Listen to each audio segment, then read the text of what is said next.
Conservative Party leader Erin O'Toole claimed that the architects of residential schools only meant to provide education to Indigenous students. I'm sorry, what? How does the purposeful and intentional theft of our children from our families to be forced into assimilation, many of whom never made it out of residential schools, equate to an intention to educate? The answer is, it doesn't. It's called genocide, and Canada is no place for leaders who excuse, justify, downplay, or deny the horrific genocide experienced by Native peoples. It's time to resign, O'Toole.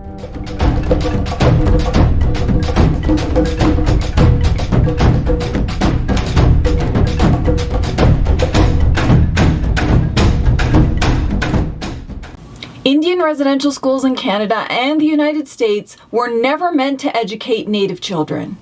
These schools, also referred to as boarding schools or industrial schools, were always intended by Canada and the United States as one of the central tools to force the assimilation of Native children, or in their words, to kill the Indian in the child. Many children in these schools suffered from starvation, neglect, physical, mental, and sexual abuse, medical experimentation, torture, and mass deaths. The racist, violent, and barbaric treatment of these children resulted in intergenerational trauma that still impacts many survivors and their families and communities today. None of this is political rhetoric or academic theory. These are facts proven by mountains of evidence from government documents, school records, staff, and survivor accounts. Much of this has been documented in the final report on the Truth and Reconciliation Commission, which was released in 2015. The TRC spent 6 years reviewing evidence, conducting research, and traveling the entire country to speak to thousands of survivors of residential schools about their experiences. In the TRC report, we learned not only the truth about these schools, but also about the genocidal policy intentions behind them and their long-lasting devastating impacts. So, for Conservative Party leader Erin O'Toole to come to the defense of those who were central to the creation of residential schools is beyond unacceptable. It is racist and inflammatory and serves only to sow the seeds of political division and hatred. Furthermore, his words disrespect both the survivors of those schools and the thousands that never made it back home. In case you haven't heard the news yet, Press Progress reports that Erin O'Toole gave an address to a group of Ryerson conservatives wherein he defended some of the architects of the residential school system, stating they only meant to provide education to Indigenous students. One of those architects was Egerton Ryerson, Ryerson University's namesake, the same university where I work. O'Toole stated in this video that the critics of Egerton Ryerson are misrepresenting the past and that most of the left radicals are also the dumbest people at Ryerson University.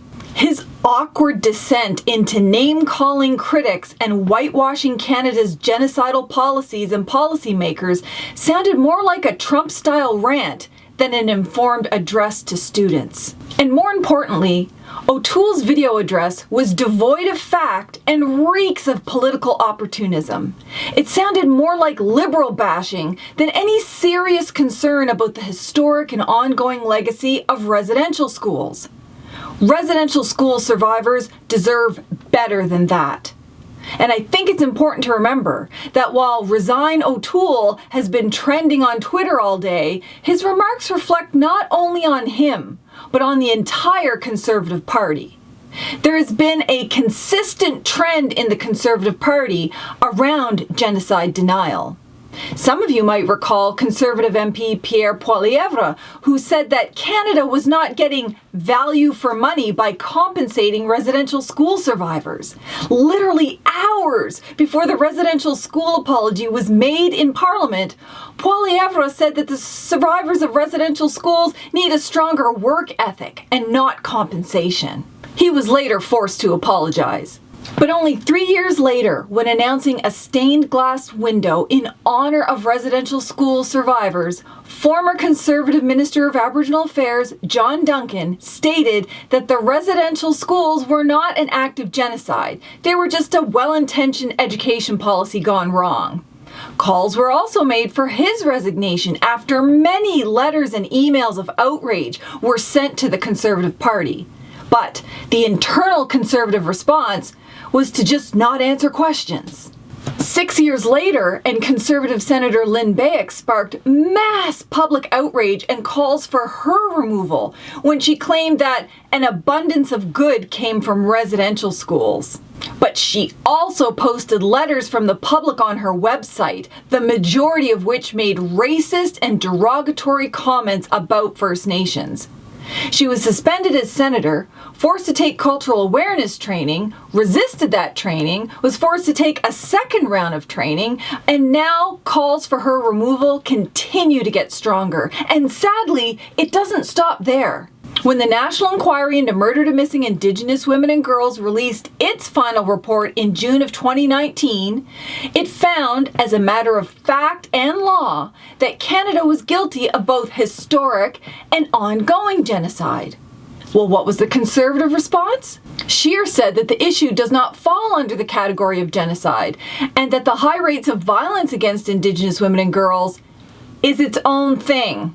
We're not quite sure what this thing could be, but we do know that the Conservatives under former Prime Minister Stephen Harper refused to even hold a national inquiry, Harper telling the media that it wasn't high on his radar. So you can see, even in modern times, the Conservative Party has a long history of anti-Indigenous racism, and we can never truly advance towards reconciliation unless and until all of the leaders are held to account. Literally, leaders at all levels of government and all political stripes who consistently and actively excuse, downplay, justify, whitewash, or outright deny the genocide of Indigenous peoples at the hands of government should clearly be removed from office. And that's clearly why Resign O'Toole continues to trend on Twitter. And that is not cancel culture. It's called accountability culture. Words and actions have consequences, especially when you hold political office. Unless we want to descend into the Trump dystopia that's been suffered by Americans for the last 4 years. The systemic racism, misogyny, dispossession, oppression, and violence experienced by Indigenous peoples at the hands of Canada's laws, policies, practices, and governments is only compounded when leaders erase, silence, minimize, whitewash, justify, or deny it. I think it's very important that Canadians, no matter what political party you support, must push back and tell the Conservatives that this is simply not acceptable. If we don't hold leaders to account, then the injustice will simply continue. And just as I was about to record this video, a statement was released by O'Toole's communications team walking back part of his statement, saying that residential schools was not about education. Yet, he doesn't take responsibility for what he said, the damage his words did in miseducating young students at Ryerson, and most importantly, the hurt he caused residential school survivors. For a guy who has lots of time to Zoom hurtful comments, he could get online and offer a personal apology and what he plans to do about the damage that he's caused. I also didn't hear any backtracking from him about him categorizing some Ryerson staff, students, and faculty as lefty radicals and some of the dumbest people at Ryerson.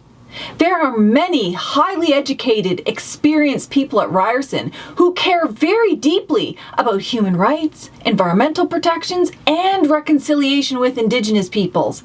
That's not radical or leftist. That's the law. O'Toole may be the leader of the Conservatives, but he is certainly not cut out to be the Prime Minister. He seems to forget that the office he seeks has a moral and legal imperative to represent all people in Canada with caring, compassion, fairness, and in accordance with the law.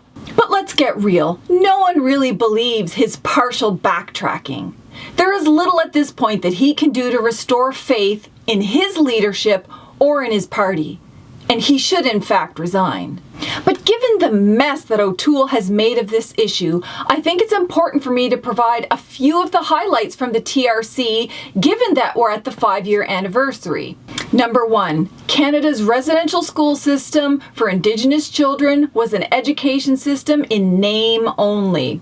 Number 2, the central goals of Canada's so-called Indian policy was to eliminate Native governments, terminate the treaties, and force Native peoples to assimilate. And the operation of residential schools was a central element of that policy, which the TRC said was cultural genocide. Number 3, in regards to biological, physical, and cultural forms of genocide, the TRC concluded, in all of its dealings with Aboriginal people, Canada did all of these things. Number 4, the objective was to continue until there was not a single Indian left in Canada. And these findings are backed up by the findings of the National Inquiry into Murdered and Missing Indigenous Women and Girls. Don't forget, they found Canada guilty of historic and ongoing genocide against Indigenous peoples, which specifically targeted Indigenous women and girls. They found that Canada had demonstrated a manifest pattern of conduct that shows an intention to destroy Indigenous peoples spiritually, culturally, socially, and physically. The TRC reminds us that this is a Canadian problem, not an Indigenous one, and that if we have any hope of moving forward on reconciliation and stopping the damage, every aspect of Canadian society will have to be reconsidered. Here we are, 5 years after the TRC, and Canada has been slow to respond. Indigenous peoples deserve better. Residential school survivors deserve better. What we don't need are political leaders poisoning the minds of the next generation of policymakers and hampering our progress. Thank you all so much for watching, listening, sharing, and taking action to demand accountability from all leaders in all political parties in Canada. Till next time, stay alert, warriors.